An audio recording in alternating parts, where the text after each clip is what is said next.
Hola, antes que nada quiero compartir con vos un texto del escritor argentino Julio Cortázar por escrito Gallina Una. Escuchá. Con lo que pasa es nosotras exultante, rápidamente del posesionándonos mundos estamos hurra. Era un inofensivo aparentemente cohete lanzado cañaveral americanos cabos por los desde.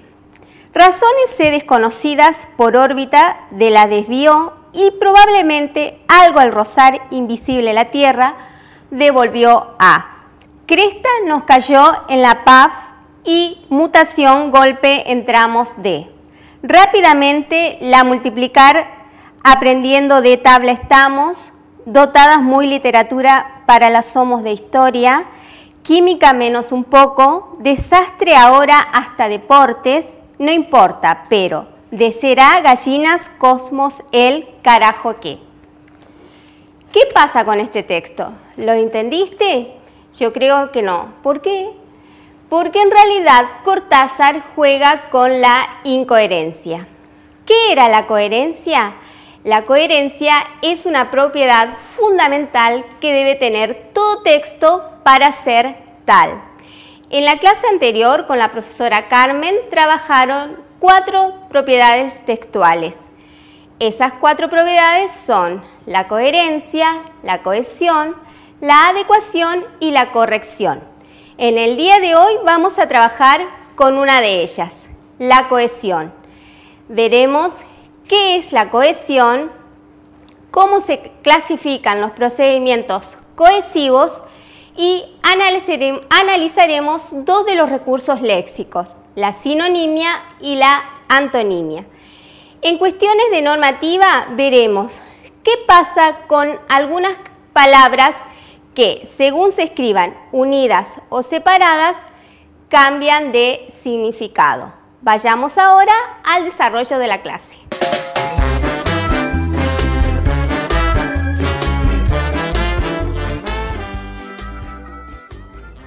Un texto, además de tener coherencia, debe tener cohesión. ¿Cuándo un texto tiene cohesión? Un texto está cohesionado cuando todas las palabras están relacionadas entre sí de diferentes maneras. Veamos cómo utiliza este recurso Horacio Quiroga. El texto se llama La Ñandurié y se lo extrajo de su libro Crónicas del Bosque. Hasta el día de hoy, la gente del norte no ha podido ponerse de acuerdo sobre la ñandurié. Esta víbora representa, sin género alguno de duda, al más venenoso ser de la creación. Hasta aquí el acuerdo es perfecto. Pero cuando deseamos especificar fisonomía, color y particularidades de esta lúgubre bestia, las lenguas se confunden. Solo un aspecto de ella permanece inalterable en todas las leyendas, su tamaño. La ñandurié es una viborilla deslizante y fugaz, cuya breve mordedura anuncia cierta, segura, precisa, inexorable y fatalmente la muerte. En casa tuvimos una, a la que mis chicos profesaron un afecto casi de hermanos mayores. La habíamos hallado entre los bambúes, deslizándose bajo las hojas caídas, que se arqueaban apenas a su paso. Mas la culebrita aquella endulzó algunas horas de nuestra vida, no obstante los serios trabajos que nos exigía. En efecto, no comía sola. Veamos qué palabras utiliza Horacio Quiroga para nombrar a un solo animal, en este caso a la ñandurié. La nombra como víbora, el más venenoso ser, lúgubre bestia, viborilla y culebrita. ¿Por qué hace esto el narrador? Para evitar repeticiones innecesarias. Y después, ¿a qué sustantivos hacen referencia estos pronombres remarcados, como ven en la pantalla? Los pronombres son aquella, su, la y nuevamente su. Por supuesto que estos pronombres hacen referencia al animal que se describe en todo el relato, la víbora. ¿Y qué palabra se omite en la siguiente oración? En efecto, no comía sola. ¿A quién se describe en todo el relato?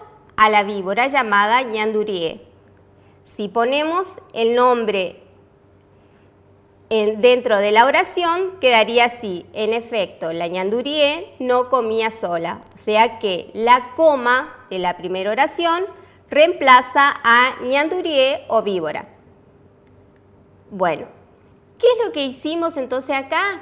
Observamos cómo utiliza la cohesión Horacio Quiroga. ¿Qué era la cohesión? La relación que existen entre las palabras de un texto.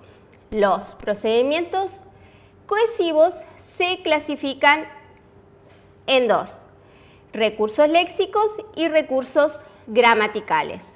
Los recursos léxicos son la sinonimia, la antonimia, la repetición, la hiperonimia y la hiponimia.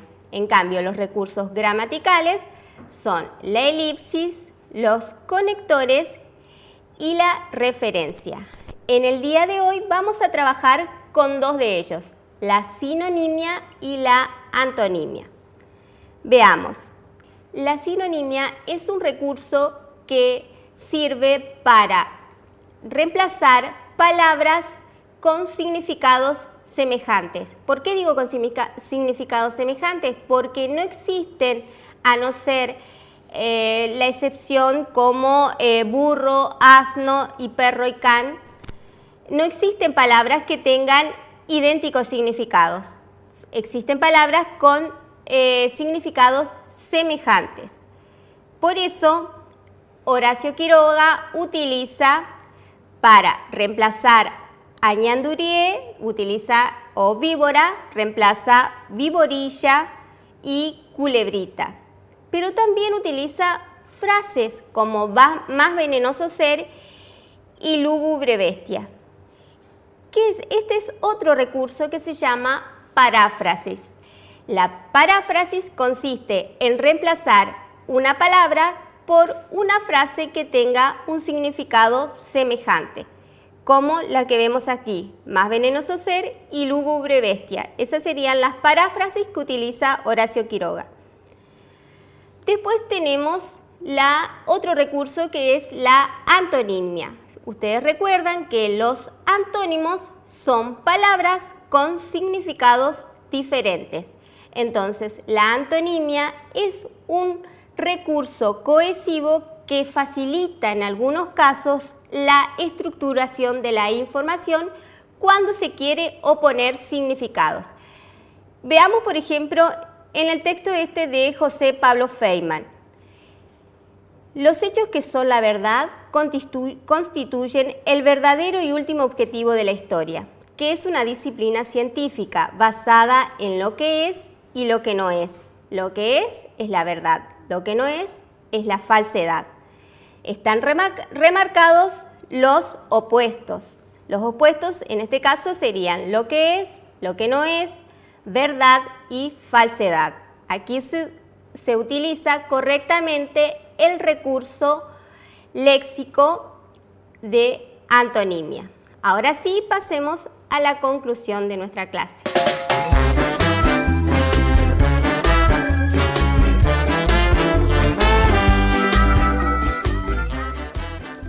Hoy pudimos conocer un poco más acerca de cómo escribir un texto.